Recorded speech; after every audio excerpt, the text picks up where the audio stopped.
Hello and welcome back, guys. Welcome into the fourth episode in this series of Python Turtle. Now we are going to draw a specific geometry. For example, square, rectangle, and triangle. So we start by setting up our background. We start by bringing the Turtle library, T for shortcut, yellow background. The shape of the arrow or the shape is turtle, the drawing color is green, the bin size is 5. In this lecture we are going to draw different geometries. So let's start by square. In order to draw square we have to draw equal 4 lines with a 90 degree, 90 degrees. So we start by t dot forward, that means or indicate that move forward with 100 pixel from 0.00 into a distance 100 pixel. Then we have to go to the left by 90 degree. So, and then another straight line 100 pixel. Then we move again to the left with 90 degree. Then forward 100 pixel. Then the final angle 90 degree. And here I used 105. So the turtle can go outside the square by only 5 pixels.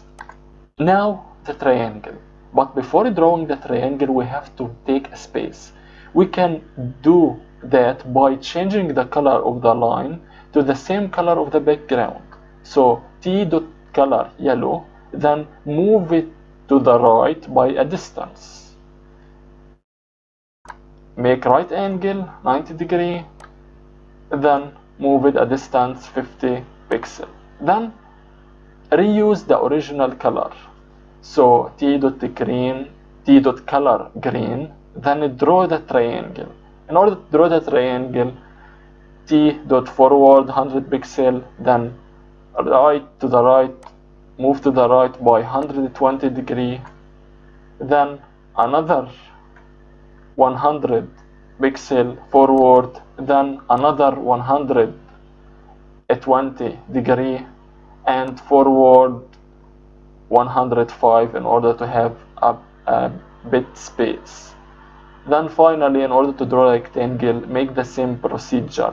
Make a distance here by changing the color, then draw the rectangle by moving, for example, forward 50 and then another forward 100 by an angle, and make between them an angle 90 degree. Finally we hide the turtle. Let's check this. So we start by square, making a distance, triangle, then making a distance, then rectangle. We realize that here there is some missing part. This is due to the 105 pixels I took, but it's okay for now. Thank you guys for watching this. I hope that you get benefit from it. See you in the next video.